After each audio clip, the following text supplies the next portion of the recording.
Hello YouTube and welcome to an all new Elder Scrolls lore video.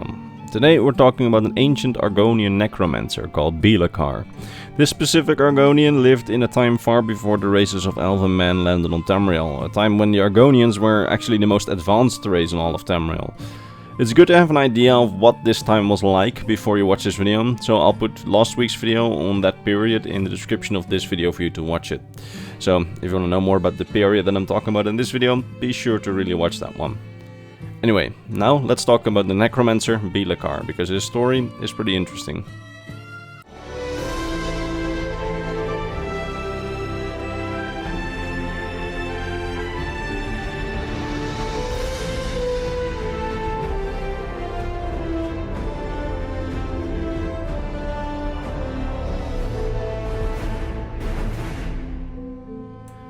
So back in the early Meretic era, in the time that the Argonians call the Age of the Stone Nests, there lived a very powerful and respected sorcerer in the southern reaches of Blackmarsh.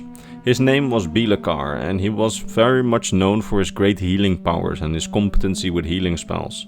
He healed many Argonians in his day with magic, rising to prominence as a healer for all. Because of his reputation, he served as a very important advisor to the Argonian rulers at the time. His advice was often highly regarded, and while he was loved by the people, some say that he was also feared, specifically by the rulers, for he held great power, much greater power than just the power to heal his fellow Argonians. He had the power to create much evil if he so wanted.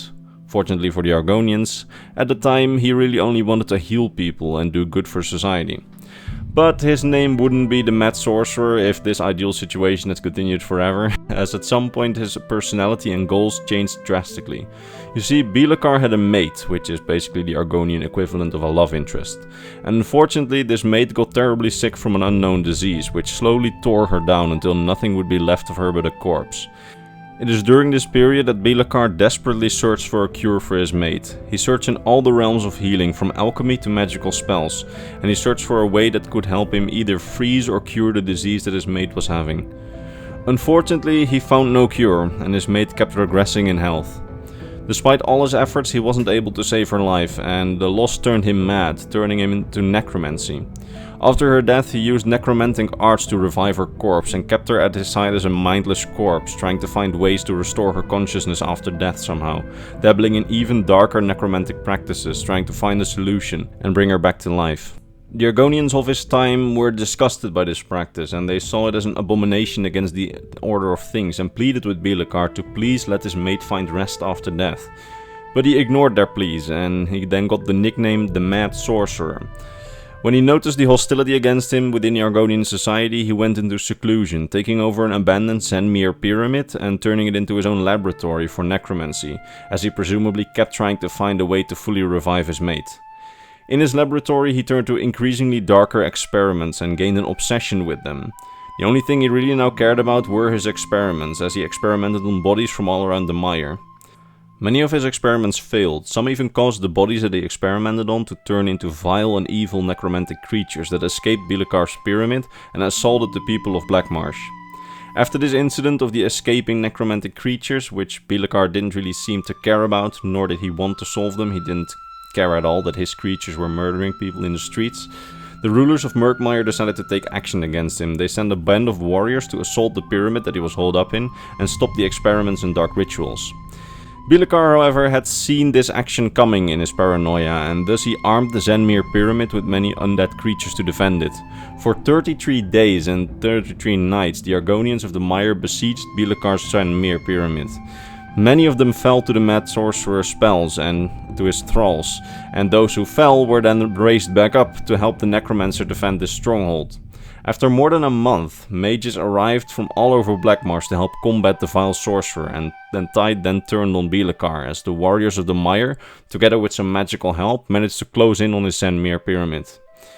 When the ancient Argonian warriors finally breached his pyramid, Beela-Kaar knew that the pyramid would soon fall, and he performed a ritual in which he thought that he would be able to get revenge for the Argonians trying to stop him. The ritual that he performed consumed his entire body, transferring all the power and energy that he had to his skull, which turned into solid gold.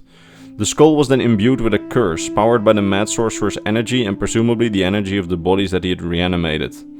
The Skull's curse, if unleashed, would have the power to destroy a very large region. How exactly the skull would do this is unknown. Perhaps the skull would explode or something, or spread some sort of biting or killing cloud or spell around it.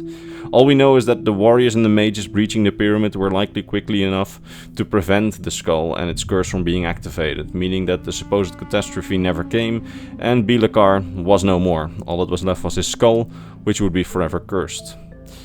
At the order of the rulers of the region at the time, the mages that assaulted the Zanmir took the skull carefully and transported it to the forbidden island of Norgtzel, which is an island somewhere off the coast which was hidden, and there the skull was to be remained hidden forever.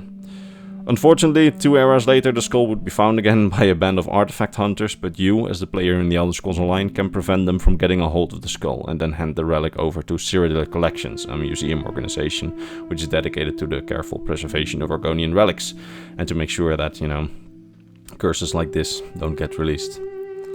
What happened to the body of Beela-Kaar's tragically deceased mate is unknown. I presume that the Argonians that assaulted the tower either put her to rest, or perhaps her energy and body were also consumed in the creation of the golden skull of Beela-Kaar.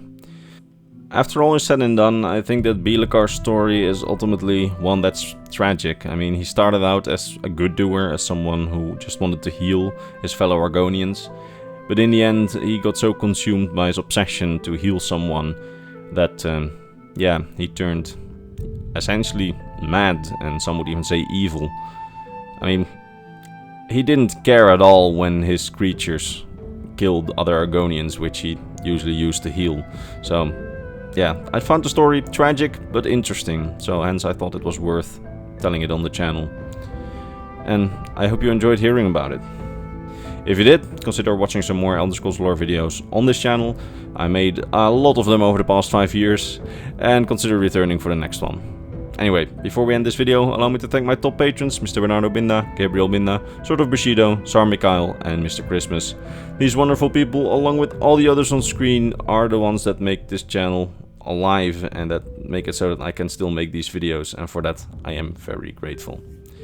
That said, I will see you all in the next Elder Scrolls lore video, which is probably either in a few days or in a week.